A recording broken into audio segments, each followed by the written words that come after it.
बाराबंकी में आपस में भिड़े दो ट्रकों की भिड़ंत में 8 लोग हुए घायल। बिहार के रोहतास में मोरंग से भरी ट्रक की लूट, पुलिस ने 36 घंटे में बरामद किया लूटा हुआ ट्रक। आरोपियों के पास से तमंचे और 4 कारतूस भी बरामद। जौनपुर पुलिस ने मुखबिर की सूचना पर 4 गांजा तस्करों को किया गिरफ्तार।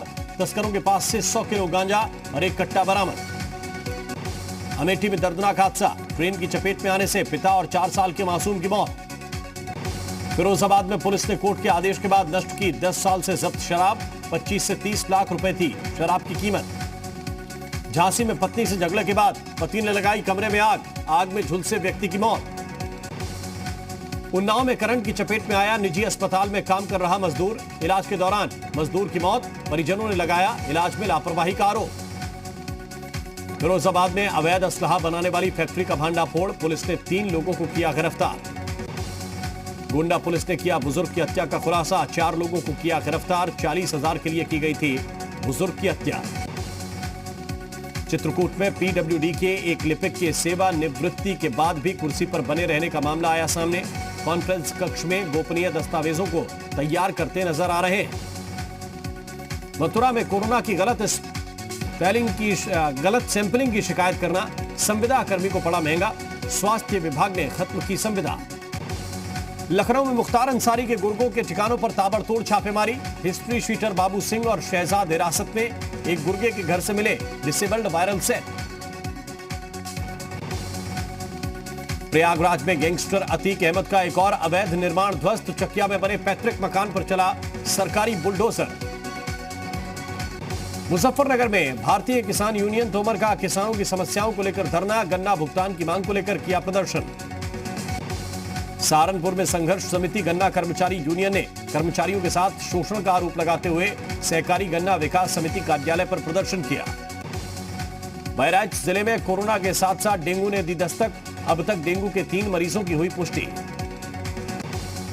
बाराबंकी में डीएम और एसपी ने अचानक किया थाना मसौली का निरीक्षण, समाधान दिवस में आई शिकायतों का किया निराकरण। बागपत में कृषि बिल पर आरएलडी कार्यकर्ताओं ने किसानों से की बात, किसानों को बिल से आने वाली समस्याओं के बारे में बताया। रुद्रप्रयाग मुख्यालय पहुंचने पर भक्तों ने किया छड़ी यात्रा का स्वागत, 17 दिसंबर से शुरू हुई थी छड़ी यात्रा।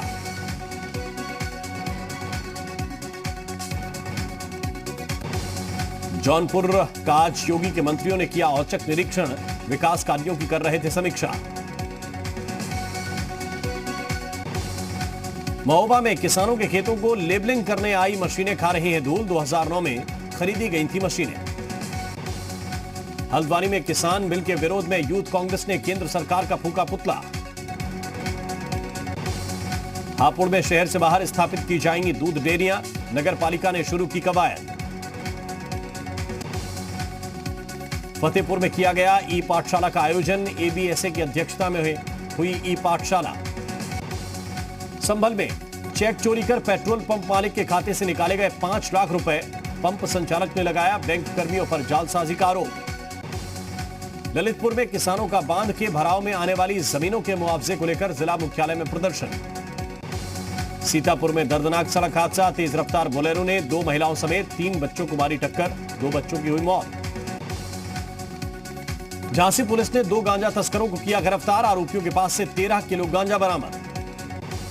यमुना अथॉरिटी के सेक्टर 21 में बनेगी उत्तर प्रदेश की फिल्म सिटी, मुख्यमंत्री योगी आदित्यनाथ ने यमुना एक्सप्रेसवे अथॉरिटी के प्रस्ताव पर मुहर लगाई।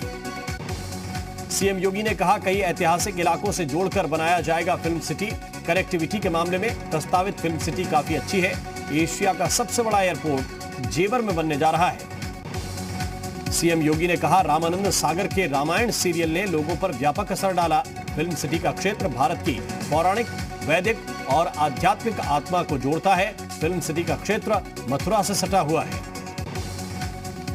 यूपी में फिल्म सिटी बनने पर उत्तर प्रदेश फिल्म विकास परिषद के अध्यक्ष राजू श्रीवास्तव ने खुशी जताई, कहा फिल्म सिटी बनाने को लेकर लंबे समय से उनकी मांग थी, सीएम योगी ने उनकी मांग पूरी कर दी। यूपी में 69,000 शिक्षक भर्ती मामला, यूपी सरकार के आदेश को सुप्रीम कोर्ट में चुनौती, बीटीसी अभ्यर्थियों ने की 31,661 पदों पर रोक की मांग।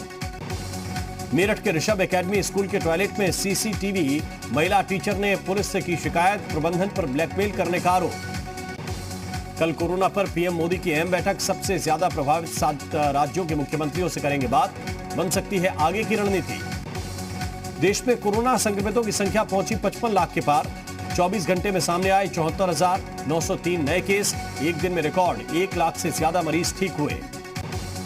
राज्यसभा में विपक्ष की किसान बिल में संशोधन की मांग, कांग्रेस ने किया सदन का बहिष्कार, 8 सांसदों के निलंबन वापस लेने की भी मांग। जम्मू कश्मीर के बड़गाम में आतंकियों से मुठभेड़, सुरक्षा बलों ने एक आतंकी को मार गिराया, रात से ही मुठभेड़ जारी, बारामूला में एनआईए की कई ठिकानों पर छापेमारी। केरल में एनआईए को मिली एक और कामयाबी, लश्कर-ए तैयबा को फंडिंग करने वाला गुलनवाज तिरुवनंतपुरम एयरपोर्ट से गिरफ्तार। पीएम मोदी ने आईआईटी गुवाहाटी के दीक्षांत समारोह में हिस्सा लिया। पीएम ने आईआईटी गुवाहाटी में centre for disaster management and risk reduction की स्थापना करने की बात कही। पीएम मोदी ने एक बार फिर नई शिक्षा नीति की तारीफ की, कहा शिक्षा नीति भारत को दुनिया भर में एजुकेशन डेस्टिनेशन के तौर पर विकसित करेगी। देश के किसानों से जुड़े आवश्यक वस्तु विधेयक 2020 को राज्यसभा ने पास कर दिया। अब इसे राष्ट्रपति के पास भेजा जाएगा। लोकसभा में पहले ही पास हो चुका है बिल। धरना दे रहे सांसदों के लिए चाय लेकर पहुंच गए उपसभापति हरिवंश नारायण सिंह, सभी को पिलाई चाय, खुद भी एक दिन के उपवास पर, प्रधानमंत्री ने की तारीफ। दीपिका पादुकोण और करिश्मा के बीच ड्रग्स चैट की डिटेल आई सामने, दोनों के बीच कई ड्रग्स को लेकर हुई थी बातचीत। बॉलीवुड ड्रग्स मामले में नया खुलासा, सूत्रों का दावा, एनसीबी की जांच दायरे में श्रद्धा कपूर और नम्रता शिरोडकर की भी चैट। ड्रग्स केस में सारा अली खान, श्रद्धा कपूर समेत 4 एक्ट्रेस से होगी पूछताछ के लिए एनसीबी भेजेगी समन। पीएम मोदी ने यूएन के 75वें साल पर आयोजित विशेष सत्र को किया संबोधित, कहा हमने कोरोना की लड़ाई को जन आंदोलन बनाया, दुनिया को समझाया वसुधैव कुटुंबकम का भारतीय दर्शन। पीएम मोदी ने शांति के लिए यूएन पीस कीपिंग मिशन में शहीद होने वाले लोगों को नमन किया। पीएम बोले यूएन के प्रयासों से दुनिया में शांति का माहौल। लोकसभा में ध्वनिमत से पास हुआ महामारी संशोधन विधेयक, स्वास्थ्य कर्मियों पर हमला करने पर 5 साल जेल की सजा का प्रावधान, राज्यसभा से पहले ही पास हो चुका है बिल। लखनऊ में एक युवक गोमती पुल पर चढ़कर कूदने की धमकी देने लगा। युवक अपनी प्रेमिका को बुलाने की मांग कर रहा था। पुलिस ने युवक को समझाया बुझाया। हनुमान सेतु स्थित गोमती पुल की घटना। बागपत में 2015 में तत्कालीन एसपी और अन्य पुलिस वालों पर फायरिंग का मामला, आरोपी आकाश जाट को 7 साल की जेल, एक अन्य आरोपी अमित को 3 साल की सजा। जिले के टॉप 10 अपराधियों की लिस्ट में आकाश जाट का नाम। सुल्तानपुर में पुलिस और बदमाशों के बीच मुठभेड़, पुलिस ने 25-25 हजार रुपए इनाम के 3 बदमाशों को किया गिरफ्तार। मुठभेड़ में दरोगा भी घायल, अस्पताल में कराया गया भर्ती। मुरादाबाद में मॉर्निंग वॉक पर निकले युवक को अज्ञात हमलावरों ने गोली मारी, गोली मारकर फरार हुए आरोपी, घायल शख्स का अस्पताल में चल रहा है इलाज। मझोला थाना क्षेत्र के बुद्धि विहार का मामला। अयोध्या में पुरानी रंजिश के चलते मासूम की पिटाई, मां और बहन ने मिलकर बेटे की पिटाई की, पिता ने थाने में तहरीर दी। थाना इनायत नगर के कुंदनपुर पूरे खोंझिया का मामला। महाराजगंज में ब्रजमनगंज थाना क्षेत्र में मिला युवक का शव, पुलिस ने शव को कब्जे में लेकर पोस्टमार्टम के लिए भेजा, मामले की जांच में जुटी पुलिस। सुल्तानपुर में एक शख्स को घायल अवस्था में अस्पताल में भर्ती कराया गया। शख्स के दोस्त के मुताबिक अज्ञात लोगों ने गोली मारी। डॉक्टर्स ने मामले का खंडन करते हुए कहा शख्स को गोली नहीं लगी, सिर्फ सिर में पीछे की तरफ 2 जगहों पर चोट के निशान। बरेली में प्रतिबंधित पशु और उनके अंगों की तस्करी करने वाले गिरोह का भांडाफोड़, पुलिस ने कार्रवाई करते हुए दुकान मालिक सहित 3 लोगों को हिरासत में लिया। अमेठी के सहजीपुर गांव स्थित रेलवे क्रॉसिंग के पास बने स्पीड ब्रेकर पर बाइक अनियंत्रित होकर पलटी, बाइक से गिरकर महिला हुई घायल, पीछे से आ रही बाइक महिला को कुचलकर बाइक सवार हुआ फरार।